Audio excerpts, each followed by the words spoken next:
नमस्कार, स्वागत है हमारे भक्ति चैनल में। यहाँ हम आपके लिए लेकर आते हैं पौराणिक कथाएं, सिद्ध मंत्र, पुराणों का सार और धर्म अध्यात्म से जुड़ी ऐसी बहुत सी अनजानी बातें जो आपके जीवन को सकारात्मकता से भर देंगी। कभी सोचा है सच्ची भक्ति मतलब प्योर डिवोशन, उसमें आखिर कितनी ताकत हो सकती है? आज हम इसी सवाल का जवाब ढूंढेंगे भक्त प्रहलाद की कहानी में।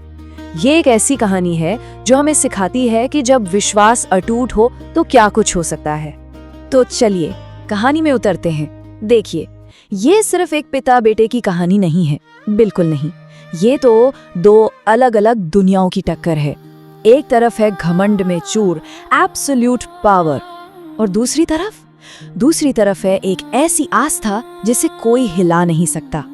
तो कहानी के दो मेन किरदार हैं। एक तरफ है राजा हिरण्यकश्यप, जो इतना शक्तिशाली था कि उसे लगने लगा कि वही भगवान है, और दूसरी तरफ है उसका ही बेटा प्रहलाद, जिसकी रग रग में बस भगवान विष्णु की भक्ति थी।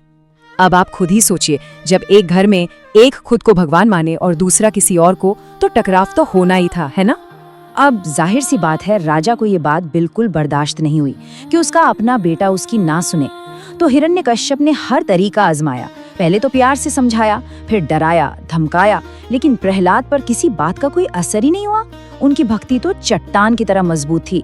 जब प्यार और धमकी कुछ भी काम नहीं आया, तो राजा का गुस्सा 7वें आसमान पर पहुंच गया, और अब उसने अपने ही बेटे की जान लेने की ठान ली। सोचिए, उसे एक ऊंचे पहाड़ से नीचे फेंक दिया गया, जहरीले सांपों से भरे कमरे में छोड़ दिया गया, और तो और उसे धधकती हुई आग में बिठा दिया गया। एक पिता अपने बेटे के साथ ऐसा कर रहा था। लेकिन कमाल की बात देखिए, इतनी भयानक कोशिशों के बाद भी प्रहलाद को एक खरोच तक नहीं आई। हर बार जैसे कोई अदृश्य शक्ति उन्हें बचा लेती थी।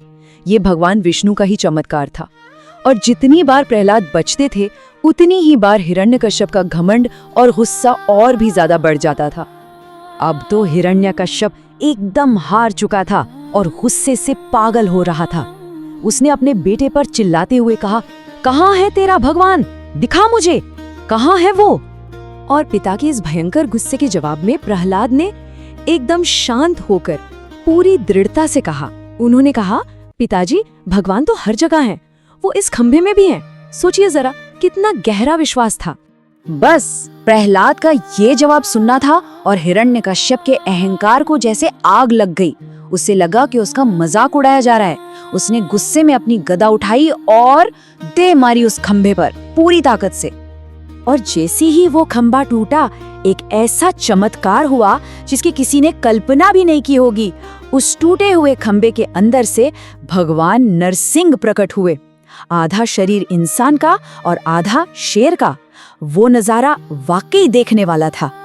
और फिर भगवान नरसिंह ने उस अहंकारी राजा हिरण्यकश्यप का अंत कर दिया। उन्होंने अपने सबसे प्यारे भक्त प्रहलाद को बचाया। आखिर में घमंड का सिर नीचा हुआ और सच्ची भक्ति की जीत हुई। तो इस कहानी से हमें क्या सीख मिलती है? यही कि सच्ची भक्ति में सच में इतनी ताकत होती है कि भगवान खुद अपने भक्त को बचाने के लिए आ जाते हैं। यही इस कहानी का सबसे बड़ा सार है। और पता है, ये बात सिर्फ भक्ति तक ही सीमित नहीं है। ये कहानी हमें एक यूनिवर्सल ट्रूथ सिखाती है कि अगर किसी का विश्वास किसी भी चीज में, अपने लक्ष्य में, अपने सिद्धांतों में, अगर वो बिल्कुल पक्का है, अटूट है, तो फिर दुनिया की कोई भी ताकत, कोई भी मुश्किल आपको हरा नहीं सकती। तो आखिर में ये कहानी हमें एक बहुत बड़े सवाल के साथ छोड़ जाती है। क्या अटूट विश्वास, एक अनशेकेबल फेथ सच में इनविंसिबल होता है? क्या वो हर मुश्किल को पार कर सकता है? इस पर सोचिएगा जरूर। ऐसी ही आध्यात्मिक जानकारी के लिए हमारे परिवार का हिस्सा बने और चैनल को सब्सक्राइब करें।